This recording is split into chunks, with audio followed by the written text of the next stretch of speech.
Hello, everyone. Ambassador Terry here with Mariam Bryan, founder, CEO, Holo Art, and extraordinaire behind Lumina Interfaces book launch this coming November 28th in Geneva. Very cool. Very cool. And she's in Canada right now, so she's a world traveler. Welcome, Mariam. I am so glad that we could do this. Likewise, it's a pleasure to be here with you, Ambassador Terry, and such a privilege and honor to have you support us in this way. It's been very humbling. You and Linda, your wife, the team.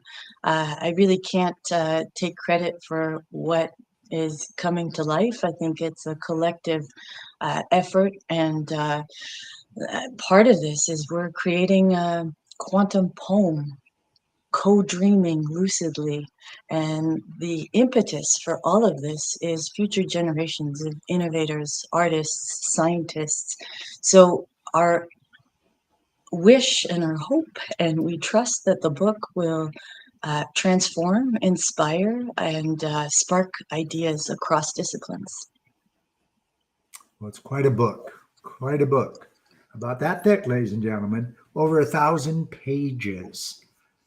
Talk about, you're going to have a reinforced table to put that book on your table, but it's going to be worth it because every page is yummy. And I do mean fantastic. What a job. What a job. So we've been, what are you doing podcast for which I am the host. It's been running a series for the last couple of weeks. And now today we're talking to the boss of the show. She's the ringleader of this fabulous circus.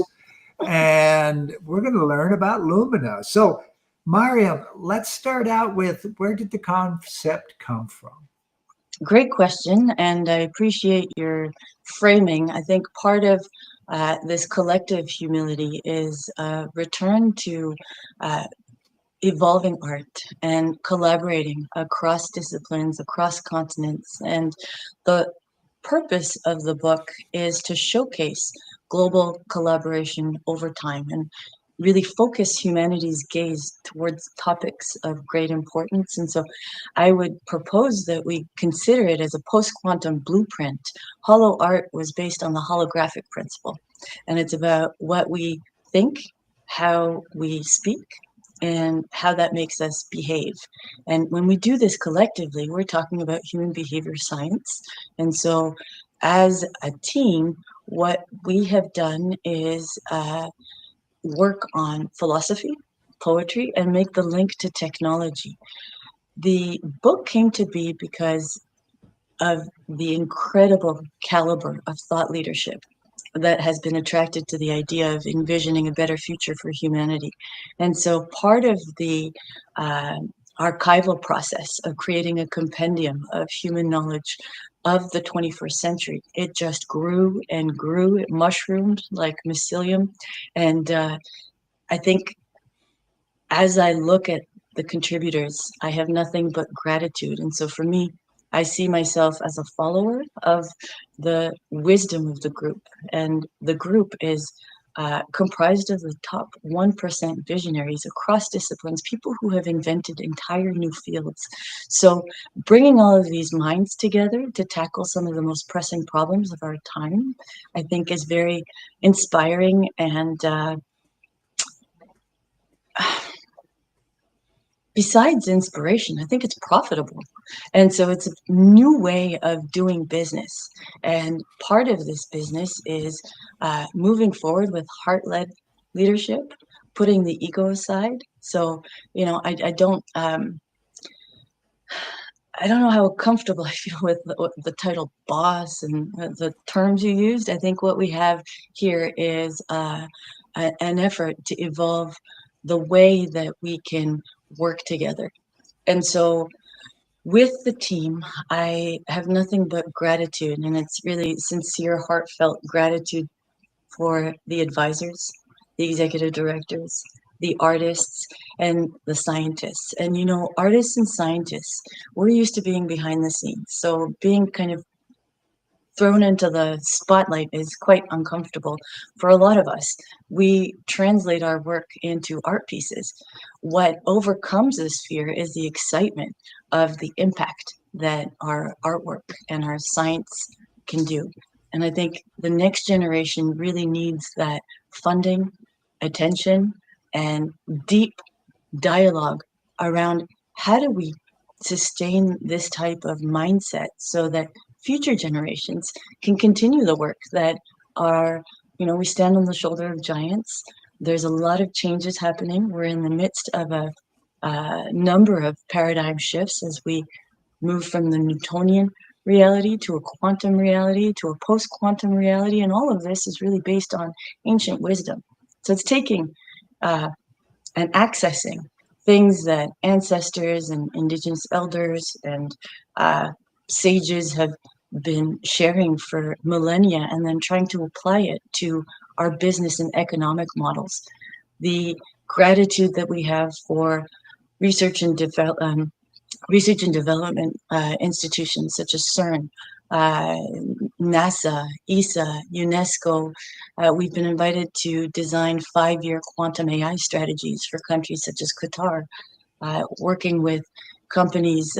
We have, I'm excited to share this just because I think Lego is fantastic, and we have Lego attending the launch, and family offices, collectors, art patrons, artists, scientists, economists, the head of arts and culture from the World Economic Forum. And what this says to me is that we're ready. We're ready for new ideas. We're ready for new ways of existing and coexisting. And this requires a different way of, as I mentioned before, speaking, thinking, and behaving.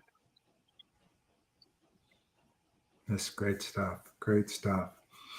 Now, I don't think you had a vision of a 1,000-page book when you started out. I think it was probably something smaller. So how did the concept come about, and how did this book get built? It's quite an interesting story. That's why I want to pop it out here early. I appreciate that. I appreciate the question.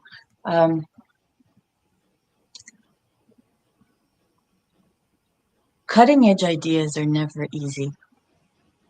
Change is never easy. Change is always constant. And as I started having dialogues with people who were attracted to the idea of transformative consciousness, evolving art itself has been a solitary practice over millennia. And so what we've done is sustained collaboration over time, and then included scientists in the process. The term scientist existed only a few hundred years ago. Artists have been around since the dawn of time. And from this, we can learn how art can act as a portal into the subconscious, into deeper wisdom. And science then comes in to back it up, to provide proof and evidence for things that artists, you know, Van Gogh's Starry Night, for example, based on fluid dynamics. Picasso, Cubism, all of these art movements were invitations to view our world differently. And what this book has is quantum art. And this quantum art means that we have to shift the way that we perceive the process of art. There is an art movement called the flux movement, and that was focused on the process. And what we're focused on is the process and the end result. And what I'm so excited about is having these incredibly talented, and I love having a team that's exponentially smarter than I am. And so I learn, and learning is very cool. And I think we need to learn how to unlearn, learn how to relearn, and learn how to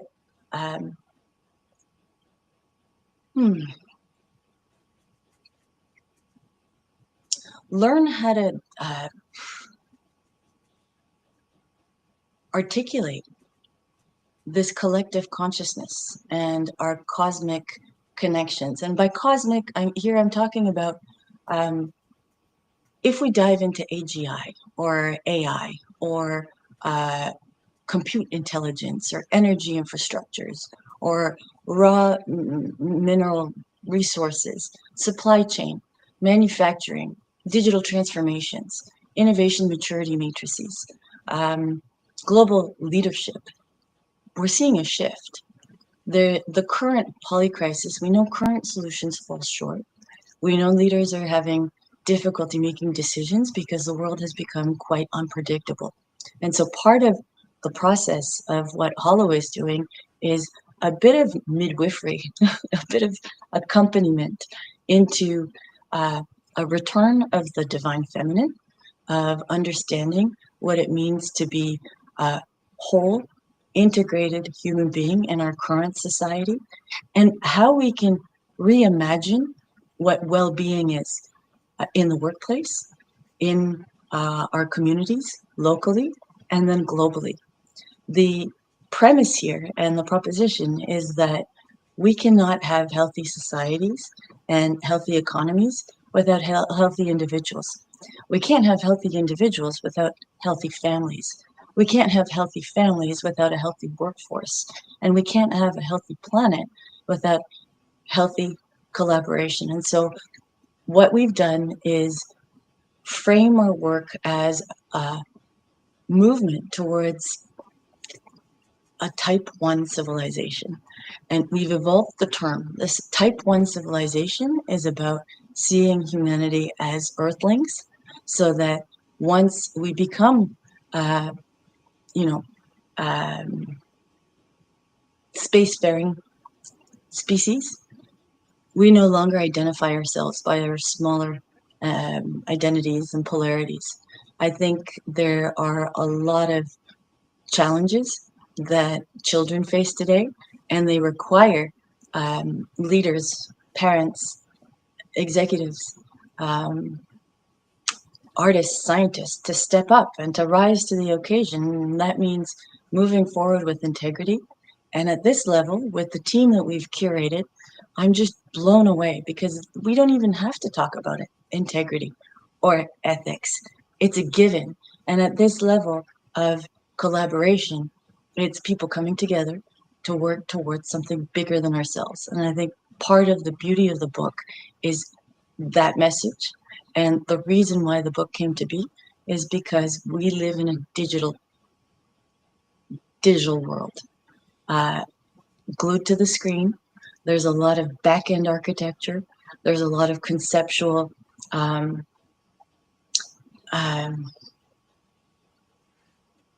dialogues around epistemological ontologies.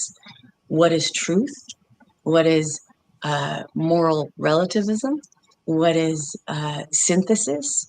And so we want to have a dialogue about these questions. And we know that people like Einstein were asked, if you had 1 hour to solve one problem, the biggest problem, how would you spend that time? And do you know what his answer was? I would spend 55 minutes coming up with the right question. And so for us, it's asking the right questions so that we can move towards a deeper understanding of what the answers might be.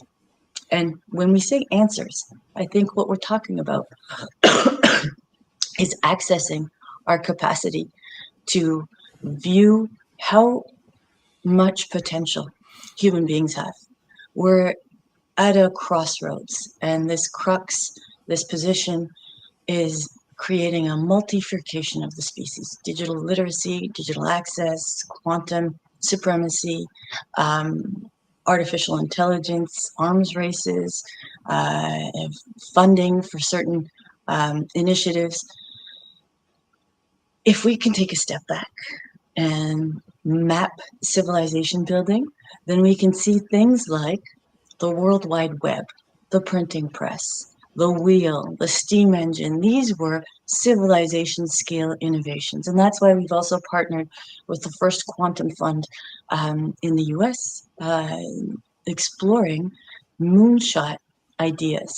And I was invited a few years ago to co-found a quantum lab in Dubai. I was invited a few years ago to headquarter in Saudi Arabia for FIFA 2034. And I decided to co-found a digital literacy institute in Australia, among other opportunities. What I thought was that if we continue down this path, we may not evolve in the same way that we can if we started to look at our economic infrastructure differently. And by that, I mean, I gave a presentation a few years ago. It was on business intelligence based on game theory and the Nash equilibrium, Texas Hold'em poker. The keynote was the head of the U.S. Air Force. I also gave a talk at a conference this past summer. The keynote there was Ray Kurzweil, Google AI visionary. And the talk that I gave there was around engineering quantum consciousness. Unless the quality of our education changes for children, for executives, and for our personal growth and evolution, then we stay stagnant. And at this point, we can't afford to risk staying stagnant. We need to embrace this change in a way that de-risks the traditional model of innovation. And this moonshot venture studio that we're working toward is one of these ways, because most of the funding models right now are looking at short-term gain, are looking at solutions for problems that don't necessarily have to exist. So what we're doing is we're flipping the entire model on its head. For example, when we're speaking about electric vehicles or even cars, the question becomes, do we need cars? As we explore warp drive and teleportation or zero gravity, the question becomes, what is science and who has access to this technology and how do we implement it? And what artists and children and elders bring to the table is, just because we can do it doesn't mean we should. And when we explore these questions together and we see how the landscape has evolved over the past few years, it's clear to, I guess for me at least, it's clear that without long-term multilateral collaboration, we're going to be descending back into enlightened dark ages. So we have great advancements in technology, and yet if we don't have the appropriate wisdom to lead with that technology, we're going to have more problems to solve. Things like the DSM-4, DSM-5, Diagnostic Statistics Manual for Well-Being. We know the world's youth are experiencing a mental health crisis, well-being crisis. We know employees and employers are experiencing challenges based on the future of work and the obsolescence and the changes in the way that we measure operational efficiency. And so if we can change these metrics and look at how we might value clean water and the acidification of our oceans or soil depletion and what that means for nutrition and future generation health, then instead of trying to address the problem, we're going a little bit deeper to find the root causes. And these root causes, I think, are beneficial for everybody. And what that means is it's a win-win solution. So everybody can save face, everybody can profit. And this isn't fantasy. I think it's based on a profound understanding that ancestors had, that we all have access to, and we feel in those moments when we interact with art, when you play music, when you engage with creating with your hands, when you're in flow with others, there's a shift in consciousness. And so our goal with the book, Ambassador Terry, is to elevate consciousness at scale so that we can go further together than we do alone. How do you follow a question to that? Wow, so cool. You know, I was just reading the other day, scientists successfully transformed a proton from one proton to another, teleported it successfully, and then repeated it to make sure that it was correct. Wow. Wow. The future is you and I not speaking on a microphone. We're speaking to each other mind to mind, and being able to see, be physically relative to the person that we're talking to by using our mind's eye. And that's not that far off, ladies and gentlemen. This is not woo-woo talk, sci-fi, woo-doo-doo. It's not that far off. We're doing amazing the CERN people are doing amazing things in Geneva. And what an appropriate place for a book of this magnitude to launch onto the world. And I thank you so much, Mariam, for coming on and walking us through all of this today. And ladies and gentlemen, leave some comments, okay? We'd love to hear what your feedback is. And any final thoughts, Mariam, that's Thank come you up so through the course much. of this? Really, just gratitude, sincere gratitude, heartfelt appreciation, and an invitation to explore some of these concepts. We have several sites with vast library, and you touched on sci-fi. I think the point here is that culture drives imagination, and right now, as Naveen Jain says, the true scarce resources in the world are curiosity, creativity, and imagination. The top two investment opportunities, that the only two that have a positive return in our current climate, are education and innovation. And we need to innovate innovation. And part of what we're doing with this book, I think it's befitting, as you mentioned, it's um, uh, again incredibly humbling to have it launched at CERN. IdeaSquare, Dr. Pablo Garcia Tello and team. This is the place, the birthplace of the World Wide Web. This is where the Higgs boson God particle was discovered. And yet, all of this is based on, as you spoke about, telepathy and these ideas of being able to have mind to mind melds. On our site, you'll be able to see from the World Science Festival what was done in Kyoto and in the US with monkeys who were able to connect. At the same time, we look back hundreds of years and we have um, uh, terms in Japanese for this interaction from many, many centuries ago. And so this is not something new. It's just a return to who we've always been and understanding that the best technology that we have is ourselves. And how do we cultivate this technology so that we can create better technologies and better science and better art? I'm grateful, humbled. I know this sounds so, it's repetitive, and I've gone on monologue soliloquy.